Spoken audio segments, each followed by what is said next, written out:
Hey there everybody and welcome back to the 5.2 Pandaria PTR. My name is Daesvail. I'm here to give you some interesting info on the monks. I mean, they got a lot of changes coming into this PTR, but I'm going to mainly stay with non-spec specific stuff except for a new spell for Brewmasters and Windwalkers and a new spell for Windwalkers only. Mistweaver got some changes, but it was mainly number tweaks. Now, I'm going to start with the talents to begin with, and to start off, to go down the list, Tiger's Lust no longer costs chi, and I believe also the removal of immobilization and movement impairing effects was not in on live, so I believe that is new. I am not 100% sure, but I will check and put a annotation to correct myself if not.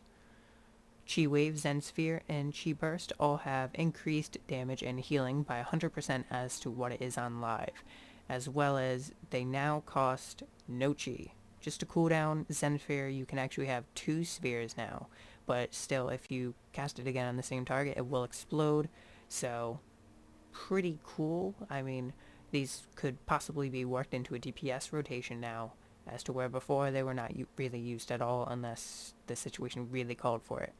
To skip 60, since that's obviously a new ability, go to Healing Elixirs. This now increases your health by 15% instead of 10% of your total health. So nice on that. I believe also the Chi Torpedo healing / damage was buffed a slight bit. But now let's go to this new talent, which is Ring of Peace. 40-yard range, 1.5 minute cooldown, and instant cast. Forms the sanctuary around the target for 8 seconds, causing all enemies to be silenced and disarmed within 8 yards. Now this can be cast on enemy characters, as you can see right here, still able to be cast, as well as being cast on yourself. So, cast it on the enemy, cannot be disarmed because it has no weapons, but silenced, as well as this one should be silenced, but it's not. Oh bother. But that will be very powerful as it will follow that target around. So if I had cast that on myself and I started running around, then that would follow me. Imagine putting that on yourself and then going into the middle of a battleground and a middle of a big skirmish. Everything around you would be silenced and disarmed. That would be very powerful for your team. Now obviously the other team could do that too, but think of sending in a monk into a raided battleground where you have a flag carrier. Disarm and silence the flag carrier as well as any healers near them, and you have to split up the healers and the flag carrier now because of the silence. So that could cause line of sight issues, cause the tank or flag carrier and the healer to have to get distanced, and this could let you guys get that flag back. I mean, it is only 8 seconds, but I've seen a lot of damage go out in 8 seconds, so you could have plenty of time to do that.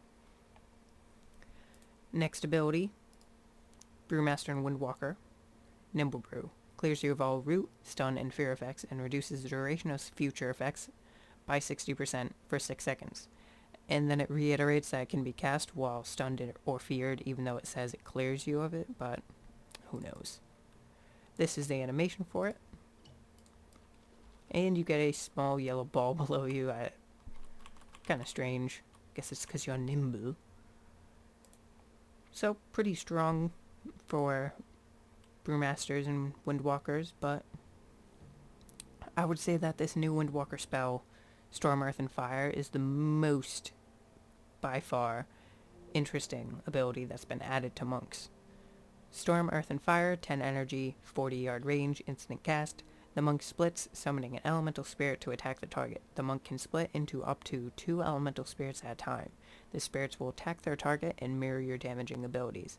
However, for each elemental spirit summoned, the monk's own damage will be reduced. If you have 1 up, you'll both deal 60%. If you have 2, you'll all deal 40%. They will last until the monk cancels the effect or their target dies or is otherwise unavailable. So, I'll show you what it looks like. Look at this. It looks amazing. I mean, I just turned into the fire spirit. I've activated this other times, and I got the earth or the thunder, or storm. So, pretty cool in that respect. You cannot have 2 elementals on the same target. So, you see I'm getting that error message. So, for single target bosses, where there's, say on Feng, you would only summon one. There would be no use or way to summon two, so you would always be doing 60% damage with the clone doing 60% damage. Still 20% damage increase though. They only do have, though, 33k health on a pre-made, which has 33,000, yeah. 330, there we go, that's the number I was looking for. So, 10% of your health, I believe, if my math is right. Yeah. But I'm not sure if they will get the AoE damage reduction, otherwise on a boss such as Feng, these will just die pretty much in one hit. Now to get rid of these and summon them again, you will either cast it on a new target, which then you can cast it again to summon them again. See, got the earth this time. Or you can just simply right click the buff. But it's very interesting. Right now they are bugged and you are getting 100% damage from all of you. Even though it says that you're doing 60%, but like, I'm doing almost 13k with an auto attack on my main hand. There you go, pretty much the same, give or take some numbers. So, you never know, it is PTR, this could change, this move could go away and we wouldn't see it until future use, but I hope it doesn't because it's an amazing looking ability. Send one over there. Go! Oh, hey, I got thunder this time. Or storm. Send one over there. And now I'm over here. Oh yeah. So, an amazing ability added into monks, as well as Ring of Peace, which is very strong for all monks, and Nimble Brew, which is good for brewmasters and windwalkers. So, cool changes are coming in, and that's all for now. If you enjoyed, give the video a thumbs up. Check out the DK changes, as well as the Rogue changes, which will be coming out soon as well. And subscribe to the channel to see plenty of more changes that happened in the PTR. I'll be doing some more dailies over on the Thunder King Isle, now that you're actually able to go there. Doodads are fixed for anybody who is in the PTR and noticed it before, so you can use mailboxes and all stuff like that. I'll see you next time.